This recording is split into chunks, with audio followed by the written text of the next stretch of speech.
Le 25 mai 2014, il y aura un nouveau Parlement européen. Une seule date, un seul tour. Les élections européennes, ce sont 390 millions d'électeurs des 28 pays de l'Union européenne qui élisent directement 751 députés, dont 74 pour la France. Alors que ces élections revêtent une importance considérable, les enquêtes d'opinion montrent que le fonctionnement complexe des institutions a éloigné les citoyens européens. Pourtant, l'Europe est plus simple qu'on ne le pense. 4 institutions en particulier prennent les décisions. Le Conseil européen réunit les chefs d'État et de gouvernement et définit les priorités politiques. La Commission propose les textes et vérifie leur bonne application. Le Conseil réunit les ministres des États membres. Le Parlement européen représente les citoyens. Ensemble, le Conseil des ministres et le Parlement adoptent les lois et le budget. Conformément à la tradition démocratique des États européens, le Parlement vote les lois, adopte le budget et contrôle le fonctionnement des institutions. Le système démocratique européen repose sur l'égalité entre le Parlement et le Conseil dans presque tous les domaines.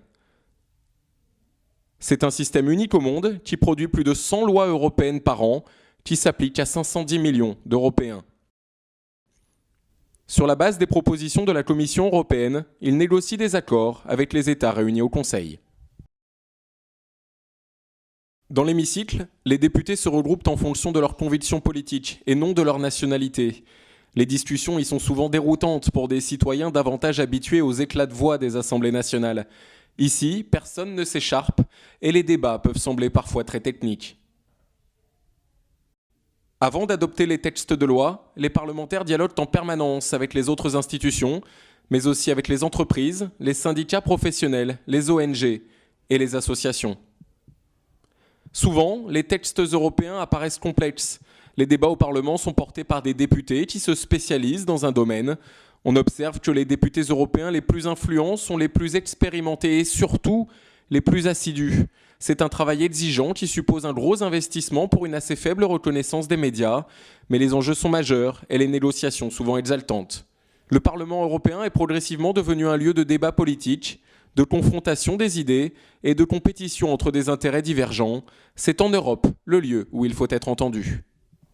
Dans plusieurs pays, les députés européens sont élus dans des circonscriptions qui regroupent plusieurs régions. En France, certaines peuvent compter jusqu'à 5 régions et 11 millions de citoyens. Par comparaison, un député à l'Assemblée nationale représente environ 110 000 citoyens. Un député européen, 840 000, ce qui explique qu'on les connaisse moins. C'est la raison pour laquelle, chaque mois, une semaine est consacrée à rencontrer les citoyens en circonscription. Tous les députés ont des permanences avec lesquelles entrer en contact. Des visites à Strasbourg et Bruxelles, où travaillent les parlementaires, peuvent être facilement organisées.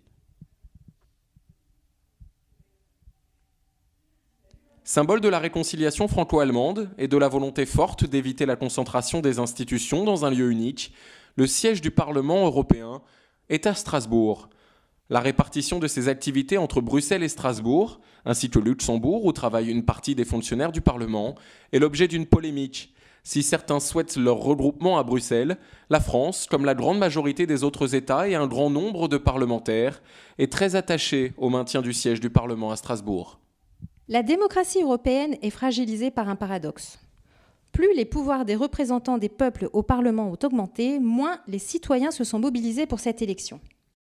Lors des dernières élections européennes en 2009, en France, seuls 40% des électeurs sont allés voter.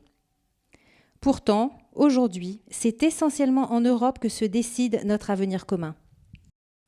Le Parlement européen dispose de pouvoirs très étendus. Il est à égalité avec les États pour décider des grandes politiques d'avenir, d'où l'importance d'envoyer siéger à Strasbourg des élus qui porteront votre voix pendant 5 ans. En votant le 25 mai 2014, non seulement vous choisirez vos députés européens, mais vous pèserez sur l'orientation politique de l'Europe que vous voulez. En effet, le nouveau Parlement européen élira le prochain président de la Commission européenne. Ces choix peuvent-ils se faire sans vous ? Le 25 mai 2014, il y aura un nouveau Parlement européen. Une seule date, un seul tour, avec ou sans vous ?